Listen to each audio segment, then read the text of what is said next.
आज की सभी खबरें सीधे पॉइंट पर। ट्रंप ने जापान के साथ 555 अरब के समझौते को सबसे बड़ा व्यापारिक सौदा बताया, जिसमें अमेरिका को 90% मुनाफा होगा। मॉर्गन स्टैनली के अनुसार भारत 2028 तक तीसरी सबसे बड़ी अर्थव्यवस्था बनेगा और 2035 तक 10.6 ट्रिलियन तक पहुंचेगा। आंध्र प्रदेश SIPB ने RSB से 216 करोड़ के नए निवेश और 50,600 नौकरियों को मंजूरी दी। वीनस विलियम्स ने इतालवी अभिनेता एंड्रिया प्रीटी से सगाई की पुष्टि की। शाहिद कपूर की छत्रपति शिवाजी महाराज बायोपिक रद्द, डायरेक्टर अमित राय ने सिस्टम को क्रूर कहा। ब्रैड पिट की F1D मूवी ने भारतीय बॉक्स ऑफिस पर 800 करोड़ का आंकड़ा पार किया, जिसमें एक वापसी करने वाला रेसर एक संघर्षरत टीम को सहारा देता है। जुए में हारने के बाद क्राइम शो से प्रेरित होकर BSF का जवान खिलौना बंदूक से दिल्ली के ज्वेलरी स्टोर में डाका डालता है। तनुश्री दत्ता ने इंस्टाग्राम पर एक वीडियो शेयर कर घर पर हो रहे उत्पीड़न का जिक्र किया।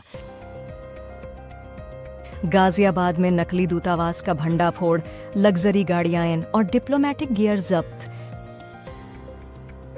ग्वालियर शिवपुरी लिंक रोड पर तेज रफ्तार कार के टायर फटने से 4 कावड़ियों की मौत और 6 घायल हो गए। महाराष्ट्र सरकार ने बॉम्बे हाई कोर्ट से कहा कि 2025 गणेशोत्सव में सिर्फ कृत्रिम तालाबों में ही घर के गणपति विसर्जन की अनुमति दी जाएगी। इनॉक्स विंड को थेरामैक्स समूह की कंपनी फर्स्ट एनर्जी से तमिलनाडु में 61 मेगावाट का ऑर्डर मिला है। महानदी जल बंटवारे पर ओडिशा के सीएम ने छत्तीसगढ़ के साथ मिल बैठकर केंद्र की मदद से सौहार्दपूर्ण समाधान का प्रस्ताव दिया। कुर्रम जिले के कबीलों ने 1 साल के लिए अमन समझौते पर दस्तखत किए। भारतीय डॉक्टरों की विशेष टीम ढाका में विमान दुर्घटना के पीड़ितों का इलाज करने के लिए पहुंची। केंद्रीय खाद्य प्रसंस्करण मंत्री चिराग पासवान ने कहा कि प्रोसेस्ड फूड सेहत के लिए खराब नहीं है। गलत धारणा को दूर करने के लिए समिति बनी है। भारत के पास 50.2 lakh tonne rare earth elements REO का भंडार है। भारत ने 5 साल बाद चीनी नागरिकों के लिए टूरिस्ट वीजा फिर से शुरू किया। 2020 के गलवान झड़पों के बाद आया यह फैसला। गुजरात ATS ने अल कायदा in the Indian subcontinent AQIS से जुड़े 4 लोगों को पकड़ा। मणिपुर के 77 वर्षीय पद्म श्री सम्मानित थिएटर आइकॉन रतन थियम का लंबी बीमारी के बाद निधन हो गया। PM मोदी के ऐतिहासिक UK दौरे पर भारतीय प्रवासी उनका स्वागत करने को तैयार हैं, जो मुख्य रूप से FTA पर हस्ताक्षर और व्यापक रणनीतिक साझेदारी के नवीनीकरण पर केंद्रित है।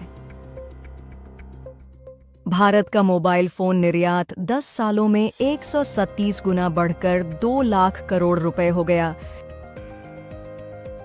शंघाई AI लैब अमेजन बंद कर रहा है, FT की रिपोर्ट के अनुसार। माइक्रोसॉफ्ट शेयरपॉइंट हैक में अमेरिका की परमाणु हथियार एजेंसी भी निशाने पर थी, लेकिन कोई संवेदनशील या वर्गीकृत जानकारी नहीं चुराई गई। अलीबाबा ने अपना सबसे उन्नत AI coding model Qwen 3 coder open source launch किया है। जेजू एयर क्रैश की जांच में पायलट की गलती का इशारा, जिससे परिवारों में नाराजगी है। एयर इंडिया एक्सप्रेस की एक फ्लाइट तकनीकी खराबी के कारण कालीकट से उड़ान भरने के 2 घंटे बाद वापस लौटी। इस्तांबुल में रूस यूक्रेन की तीसरी शांति वार्ता शुरू होगी, जिसकी अगुवाई व्लादिमीर मेडिंस्की करेंगे। सरकार ने 6 सेमीकंडक्टर मैन्युफैक्चरिंग प्रोजेक्ट्स को मंजूरी दी है, जिनसे RS1 को 65,000 करोड़ का निवेश और 37,000 से ज्यादा डायरेक्ट जॉब्स पैदा होंगी। अहमदाबाद से दीव जाने वाली इंडिगो फ्लाइट तकनीकी खराबी के कारण टेक ऑफ रद्द, सभी यात्री सुरक्षित। भारतीय पासपोर्ट हुआ और मजबूत, अब 59 देशों में वीजा मुक्त यात्रा संभव। प्रधानमंत्री मोदी 2 दिन की ब्रिटेन यात्रा पर गुरुवार को भारत यूके FTA पर हस्ताक्षर देखेंगे। भारत ने UNSC में पाकिस्तान की कड़े शब्दों में निंदा की और शांति तथा बहुपक्षीयता के प्रति अपनी प्रतिबद्धता जताई।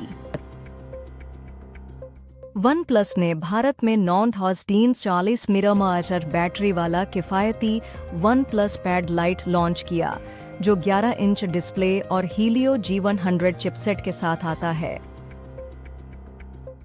रेनॉल्ट ट्राइबर का फेसलिफ्ट भारत में लॉन्च हो गया है, जिसमें स्टाइल, स्पेस और फीचर्स को बेहतर बनाया गया है। भारतीय बच्चों की विश्व किशोर गोल्फ चैंपियनशिप में मेहरीन भाटिया और अर्शवंत श्रीवास्तव भारत का नेतृत्व करेंगे। बेंगलुरु के कलासिपल्या बस स्टैंड के टॉयलेट के बाहर मिले 6 जिलेटिन स्टिक्स और डेटोनेटर बम निरोधक दस्ता भेजा गया। चीन का कहना है कि ब्रह्मपुत्र पर बांध से भारत और बांग्लादेश पर असर नहीं पड़ेगा। रोजाना तेज खबरों के लिए सब्सक्राइब करें।